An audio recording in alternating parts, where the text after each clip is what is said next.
আসসালামু আলাইকুম রহমতুল্লাহ। সুপ্রিয় শিক্ষার্থীবৃন্দ, আশা করি তোমরা সকলেই ভালো আছো। আজকে আমরা নবম দশম শ্রেণীর ইংরেজি বইয়ের ইউনিট 1 এর লেসন 1 এর এই যে প্রশ্নগুলো রয়েছে এই নম্বরে অ্যান্সার দ্য ফলোইং কোশ্চেন্স, এখানে 5টি প্রশ্ন রয়েছে। এই প্রশ্নগুলোর উত্তর জানার চেষ্টা করব। তো চলো শুরু করা যাক। সুপ্রিয় বন্ধুরা, আপনারা যদি ইউনিট 1 এর সম্পূর্ণ প্লেলিস্টটি দেখতে চান তাহলে আপনার ইউটিউবে গিয়ে এই সার্চ বক্সে লিখবেন ভিন্ন রকম পাঠশালা। ভিন্ন রকম পাঠশালা লিখলাম, ভিন্ন রকম পাঠশালা লেখার পর এই যে লোগোটি চলে আসবে ভিআরপি, আর হচ্ছে এই যে নামটি রয়েছে ভিন্ন রকম পাঠশালা। লোগোতেও ক্লিক করতে পারেন বা এখানেও ক্লিক করতে পারেন। ক্লিক করার পর এইটা হচ্ছে আমাদের চ্যানেল। এখানে এসে প্লেলিস্টে ক্লিক করবেন। প্লেলিস্টে ক্লিক করলে কি হবে, এই যেখানে রয়েছে ক্লাস 9-10 ইংলিশ ইউনিট 1, এখানে ক্লিক করলে এই ইউনিটের যতগুলো ভিডিও রয়েছে সব দেখতে পাবেন। অ্যান্সার দ্য ফলোইং কোশ্চেন্স, নিচের প্রশ্নগুলোর উত্তর দাও। 1 নম্বর প্রশ্নটি হলো, why is the rooster called mister Moti? মোরগটির নাম মিস্টার মতি রাখা হয়েছে কেন?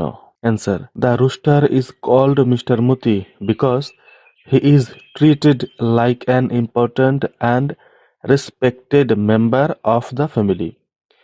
মোরগটিকে মিস্টার মতি বলা হয় কারণ তাকে পরিবারের একজন গুরুত্বপূর্ণ ও সম্মানিত সদস্যের মতো মনে করা হয়। 2 নম্বর প্রশ্ন, is the writer trying to compare the son with the rooster? What are the reasons for doing so? লেখক কি ছেলেটির সঙ্গে মোরগটির তুলনা করেছেন? কেন তিনি এমনটি করেছেন?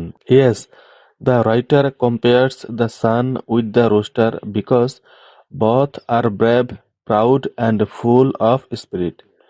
হ্যাঁ, লেখক ছেলেটির সঙ্গে মোরগটির তুলনা করেছেন কারণ দুজনেই সাহসী, গর্বিত ও প্রাণবন্ত। প্রিয় বন্ধুরা, তোমরা যদি ইউনিট 1 এর লেসন 1 এর পিডিএফ কপি পেতে চাও তাহলে ডেসক্রিপশন বক্স চেক করো, সেখানে পিডিএফ কপি পেয়ে যাবে। 3 নম্বর প্রশ্ন, why is the story a Bangladeshi story? Which war is referred to in the story? গল্পটি কেন একটি বাংলাদেশি গল্প?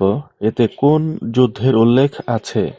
Answer, the story is Bangladeshi because it describes the life and culture of Bangladesh. The war referred to is the Liberation War of 1971.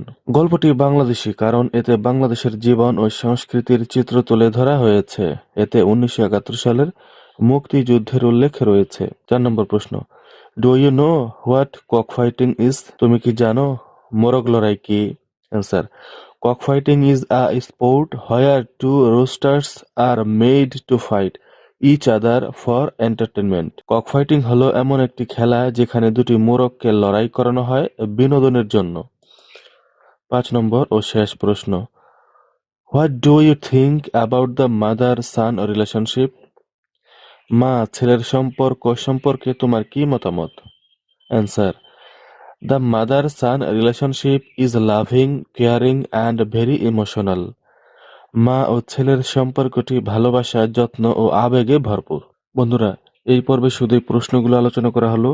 এর পরের ভিডিওতে B নম্বরে যেটা রয়েছে সেটা আমরা জানবো। তো যারা এখনই চ্যানেলটি সাবস্ক্রাইব করনি, সাবস্ক্রাইব করে বেল আইকনটি অন করে দাও।